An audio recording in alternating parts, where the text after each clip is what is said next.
Open my eyes, let me see beauty that made this heart. This afternoon at lunch, we were talking about the YouTube channel and the shorts. And so I pulled out my phone, Linda pulled out her phone. We began showing the YouTube channel and where to go to get the shorts. And then Joy began looking at my phone and she began laughing. Ah, she said, how come they always get you and or Austin with your mouth open? And you know, it's just whatever YouTube does, they capture something at that moment and they use it as that. It's not embarrassing. Well, it is a little bit embarrassing, but I'm not ashamed of it. I probably should be, but embarrassing might be the better word. We're going to be talking about shame this afternoon. And have you ever really been ashamed? I mean, I think there's a differentiation between being embarrassed and being ashamed of yourself. Driving on the 118 freeway many years ago, I was driving east, and there's a pedestrian walkway over the freeway at Etiwanda. And all of a sudden, cars began to stop. And there was no discernible reason why they should have. And so, as you normally would, you look around. Is there an accident or what? And I looked up and I saw why they stopped. There was a woman on the pedestrian bridge with a photographer who was stark naked. And there they are, pictures being taken. And I thought to myself, have you no shame? Why would they do something like that? Why would a woman allow herself to be denigrated that way? Have you no shame? Linda and Adam were telling me of something they saw driving over to Joy's yesterday of a woman at the corner of Victory and Shoup who had no pants on. And she wasn't a young woman. Have you no shame? I look at our politicians and I ask the same question. Have you no shame? But apparently it doesn't register. I read a column this morning by John Stossel.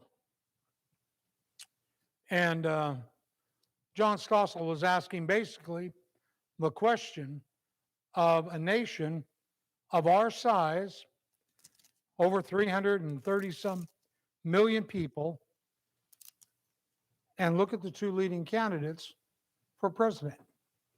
And he began to point out the inadequacies of each one of them, of Mr. Biden and Mr. Trump.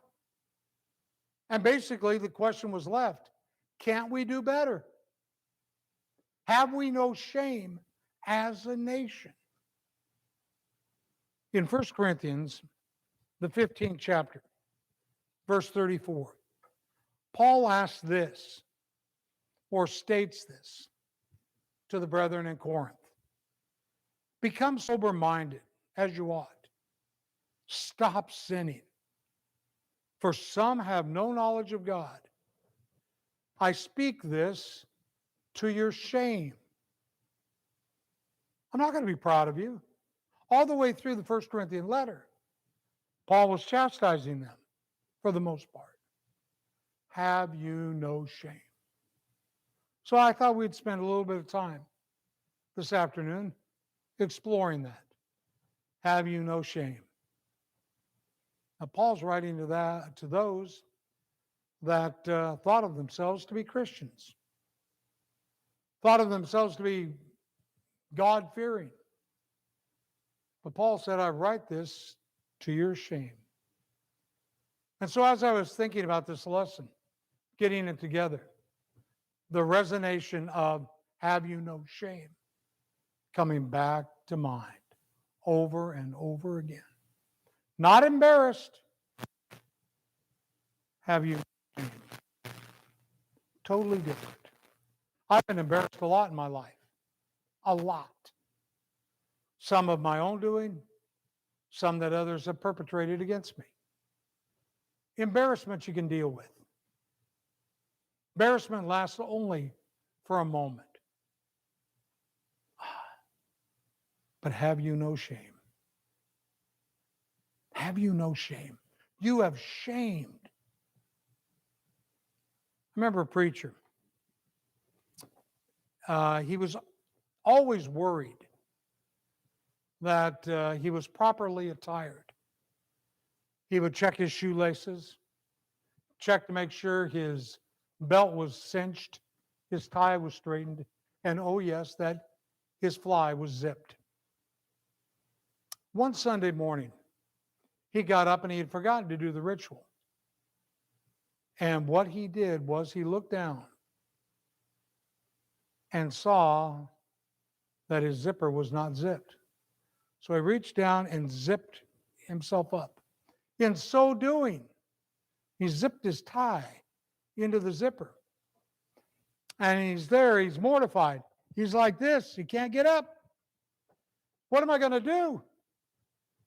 He said, why don't we all bow down and pray? So he bowed down, got himself taken care of. That wasn't shameful. That was embarrassing.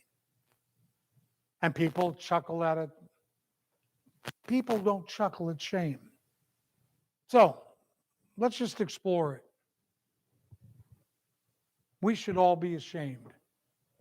I am of my past life of sin. I'm not proud of it. But if others can learn from it, great. Great. I want them to. I want them to be able to learn and understand. But I'm ashamed of it. I'm ashamed that I went down that road. And I don't want anybody else to. Paul said in 1 Corinthians 6, such were some of you. You were. Now, earlier in that 6th chapter, he talked about, I speak this to your shame. He was talking about them going law against one against another. He said, you ought not to be doing that.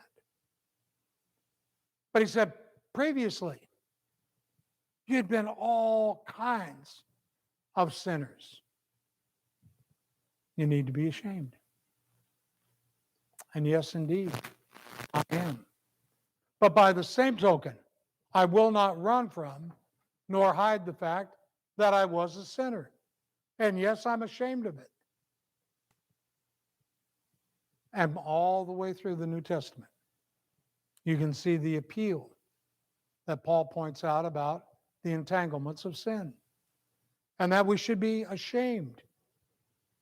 But by the same token, thanks be to God that he has provided a way for that past sin to be removed. It can be gone, it can be forgotten. Over in Hebrews, the 8th chapter, and verse 12. And I think this kind of might even tie in with what we're talking about on Sunday morning, talking about premillennialism, the establishment of the kingdom, and so on. But look at verse 12. For I will be merciful to their iniquities, and I will remember their sins no more. God doesn't remember our sin anymore because of the blood of Christ. The new covenant has been brought in. With the new covenant came in the kingdom, came in the church, new law, new order, new structure. The old things have passed away. Behold, new things have come. If it were not for the doing away with the old law, we would not have the total forgiveness of sins. We would have it just being punted down the road a little bit further, then we'll deal with it then. Thanks be to God that he provided a way of escape, so we don't have to have the sin that we previously engaged in.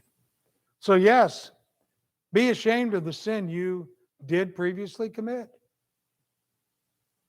Be ashamed also to disobey God and to commit sin. Once you have been forgiven of sin, to go on continuing to sin doesn't make sense. The Hebrew writer points out, for if we go on sinning willfully after receiving the knowledge of the truth, there no longer remains a sacrifice for sins. Now that's found, Hebrews the 10th chapter, in the verses cited on the overhead. Verses 26 through 31. If you go on sinning willfully, we're going to sin. We're going to make mistakes. But if we have premeditated sin that we engage in, and we go, you know what, that's all right. I got a get out of jail card that I can play. I got the blood of Christ. And so therefore I can call on that anytime I want.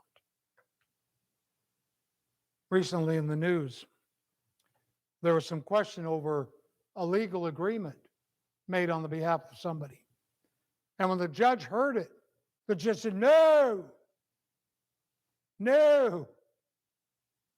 And the defense attorney asked, why not? The prosecutor asked, why not? What's wrong? The way you wrote this up is that the individual could never ever be prosecuted for anything in perpetuity. You gave him carte blanche to do whatever it wants. No, I will not agree to that. When we go on sinning willfully and fly in the very face of the sacrifice of Christ, we ought to be ashamed of ourselves. Absolutely ashamed. And I'm not saying anybody here is doing it, but you look at yourself and see whether or not you are. To have any fellowship with darkness. Fellowship means to be joined together. I've explained what a fellow is. A fellow is, if you look at a wooden wheel, you have the hub, then you have the spokes, and the spokes tie into the hub. But what do the spokes tie in at top? You know, that part that goes together. Then it's sealed all around with the metal banding. What those segments are called are fellows. And they're joined together. We cannot have any fellowship with darkness. 2 John verses 9, 10, and 11 talk about that. You can't. If you go beyond, you can't. You have no relationship with the God of heaven. We ought to be ashamed. Yet sometimes we celebrate it. We were in 1 Corinthians previously. Go to 2 Corinthians into the 6th chapter and drop down at verse 14. 2 Corinthians 6:14. Do not be bound together with unbelievers. For what partnership have righteousness and lawlessness? What fellowship has light with darkness? He's talking about in a spiritual context. You can't go along with that which is wrong. Can't give it credence. I think you need to know what they teach. I do, but you can't say, oh, I agree with that if it's wrong. You can't. You've got to come out. Have to come out. Look at verse 17. Therefore, come out from their midst and be separate. We're separate. We are unique way because we hold to the standard of God. The next one, people would say I'm getting a little bit persnickety with. There's an interesting word we don't use often enough. Persnickety. But we ought to be ashamed to neglect the church. Do you realize how important the church is? Be on guard for yourself and for all the flock, over which the Holy Spirit has made you overseers, to shepherd the church of God, which he purchased with his own blood. In Jeremiah 2:32, the idea of the celebration and the bride of that God has prepared. And then you see the actuality of it in Ephesians, the 5th chapter, verses 22 and following. How can you neglect? How could you neglect? How could you do anything to sully the glory and splendor of Christ's bride? Be presented pure in all her glory. I can only imagine the devastation a woman who's getting married on her wedding day. She spent an exorbitant amount of money on her wedding dress. She comes walking down the aisle, and somebody's just been to Mission Burrito, and they got one of their tacos, and all of a sudden they bite into it. Out comes the taco sauce, and it gets onto her dress. The only thing she's going to see is that spot. She's going to be devastated. She's going to cry. She's ruined. Because when she thinks about it, the only thing she thinks people see is that spot. Well, what about the church? Now, you know, and I know, we would not do anything intentional to soil a woman's wedding dress.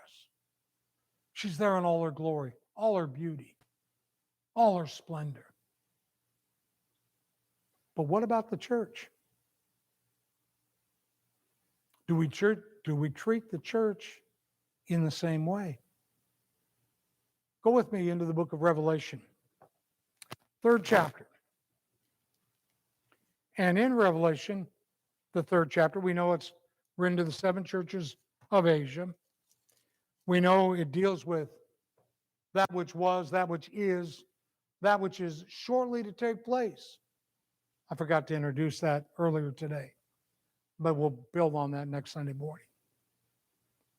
But look at Revelation 3rd chapter, verse 15. The writer points out, thus you have, oh, wait a minute, I was in the 2nd chapter. We could have applied it, but let's get where the context is. I know your deeds, that you are neither cold nor hot. I would that you were cold or hot. So because you are lukewarm, neither hot nor cold, I will spit you out of my mouth.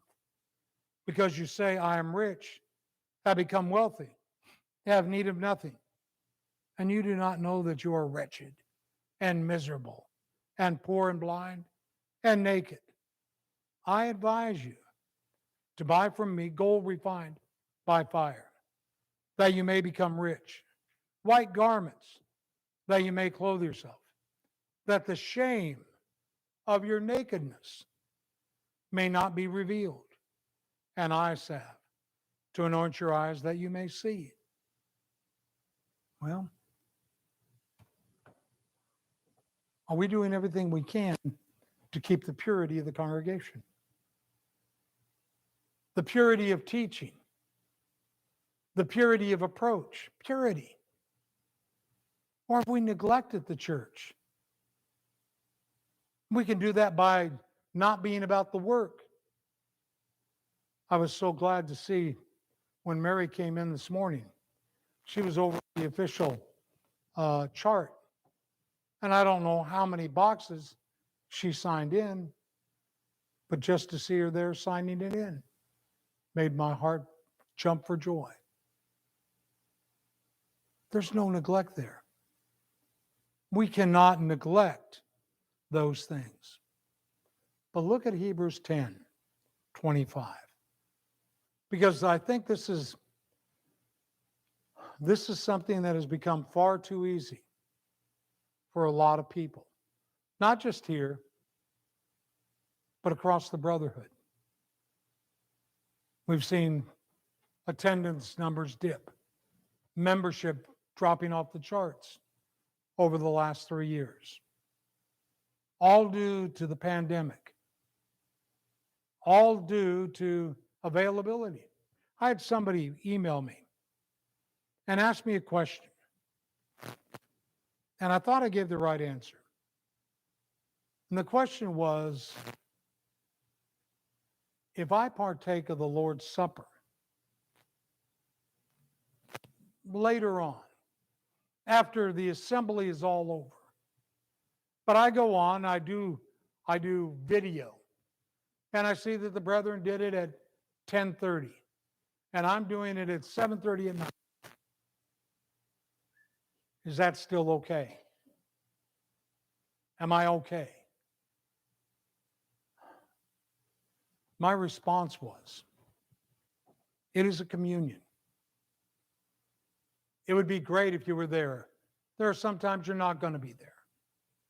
And I know there are going to be people that tell you it's okay. But if you want to feel justified, even just a tiny bit, if you're there, as you said, in spirit, then you got to do it at the same time. But a lot of people, they just now are not even saying, okay, I've got to join with the others at 10:30 or 11:30. I'll do it whenever I want. And it'll still be okay. God's going to have to accept it. Henry and I were talking about people saying things God have to accept because we think so. Not neglecting the assembling together, as is the habit of some. I think that's neglecting the church. We need to be careful. And I know people are terrified. Still, after 3+ years, terrified. My doctor tells me, go get a vaccine. Get your flu shot, go get a booster. I've gotten boosted. I still got COVID twice. I'm not afraid to be around y'all. I'm not. If I get it, I get it. I've already got long COVID. How much worse can it be? The other alternative is if it gets me and I'm no longer here, I'll celebrate with Paul. I have a desire to depart and be with Christ, for that is much better. And I'm not advocating that's what I want. But we can't be so afraid that we're afraid to serve God. We can't be. And some neglect.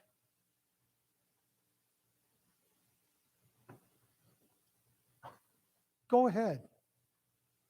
Hide your face in shame. We're not growing in our grace and knowledge of our Lord and Savior, Jesus Christ. In Hosea, the 4th chapter, verse 6, my people are destroyed for lack of knowledge. Because thou hast rejected knowledge, I also reject thee. Linda and I have been married 405 million years, and we've been married that long. At lunch today, she said, well, I'll go get your drink. And I said, do you know what I want? She said, we've been married 1,000,000+ years. She didn't say that. She actually used the correct number of years. I know you well enough. I know what to get you. She got the wrong thing. It's all good, though. What she's saying is, I know you. I know you. Then she asked me, because I ordered for her. She told me what she wanted. She said, what did you order? And I looked at her and go, what do you think? She said, I know. You ordered a chili relleno burrito. Yep. That's what I ordered. She knows me well. How well do you know the God of heaven? How well do you know his word? Are you studying it? When I was teaching school, I would tell the students, spend at least, don't cram, don't cram. Spend 15, 20 minutes a day. And you're going to get it. You'll understand it. Plus, I'm such an excellent teacher. You're going to grab it. I wouldn't tell you that, but I will tell you 15, 20 minutes a day. Set aside that time to study, not just read. Reading's great, but investigate. Set aside a topic you really want to know something about. Study it, examine it. You'll come away better. We ought to be ashamed if we willfully injure another. I've been in the church long enough to know that, unfortunately, there are those that engage in willfully hurting another. In Romans, the 12th chapter and verse 17, so far as depends on you, be at peace with all men. Galatians 6 and verse 10. So while you have opportunity, do good to all men, and especially those of the household of faith. So if you intentionally injure somebody else, injure their person, their property, or their character, you need to be ashamed of yourself. Be ashamed. And we should also be ashamed of those who bring shame on the church. The church in Corinth, they did it. They brought shame onto themselves.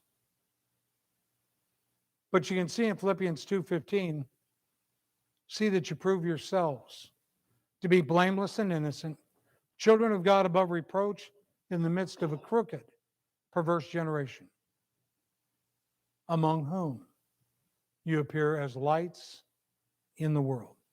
Now, there's several passages there that all bring about the same thing. In Corinth, they were puffed up. Oh, look at us. We're willing to accept somebody that's involved in incest. No, absolutely not. Paul to the Thessalonians, I'm not going to applaud you for not going out and working. Get back to work. And on it goes. But just for the sake of time, because our time is just about up, go over to the book of Romans. And in Romans, go into the 2nd chapter.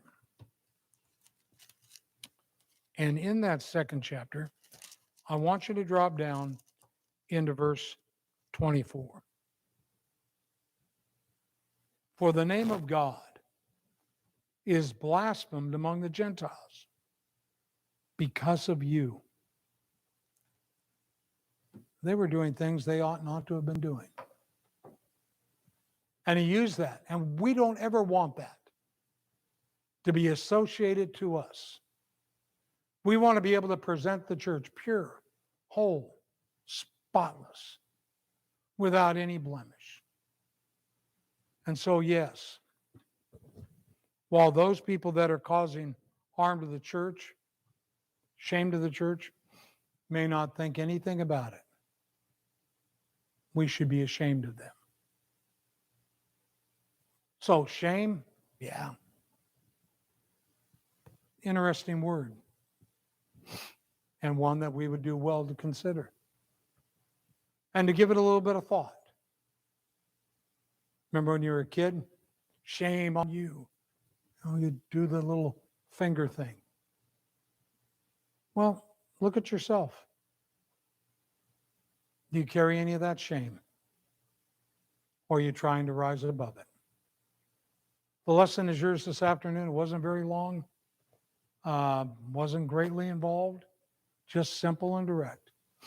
But if there's any way we can be of spiritual service. Upon that cross.